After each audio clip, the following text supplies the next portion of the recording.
بسم اللہ الرحمن الرحیم۔ السلام علیکم صلی اللہ علیہ وآلہ وسلم۔ کیا آپ جانتے ہیں کہ مکڑی بچے پیدا کرنے کے بعد بچوں کے باپ کو کیوں قتل کرتی ہے؟ وہ بچے بڑے ہو کر ماں کے ساتھ کیا عبرتناک کام کرتے ہیں؟ ایک تحقیق کے مطابق مادہ مکڑی بچے دینے کے بعد نر مکڑی یعنی اپنے بچوں کے باپ کو قتل کر کے گھر سے باہر پھینک دیتی ہے۔ پھر جب اولاد بڑی ہو جاتی ہے تو اپنی ماں کو قتل کر کے گھر سے باہر پھینک دیتی ہے۔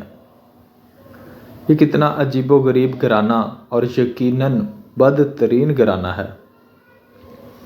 قرآن مجید کی ایک سورت ہے العنکبوت۔ عنکبوت کو اردو میں مکڑی کہا جاتا ہے۔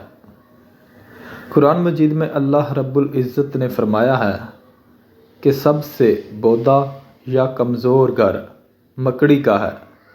قرآن کا معجزہ دیکھیں، ایک جملے میں ہی اس گھرانے کی پوری کہانی بیان کر دی کہ بے شک گھروں میں سے سب سے کمزور گھر عنکبوت کا ہے۔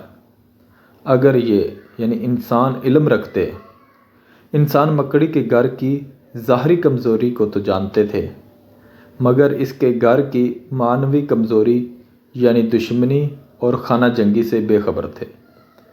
اب جدید سائنس کی وجہ سے اس مکڑی سے بھی واقف ہو گئے ہیں۔ اس لیے اللہ نے فرمایا اگر یہ علم رکھتے یعنی مکڑی کی گھریلو کمزوریوں اور دشمنی سے واقف ہوتے، اس سب کے باوجود اللہ تعالیٰ نے ایک پوری سورت کا نام اس بری خصلت والے کیڑے کے نام پر رکھا، حالانکہ اس سورت کے شروع سے آخر تک گفتگو فتنوں کے بارے میں ہے۔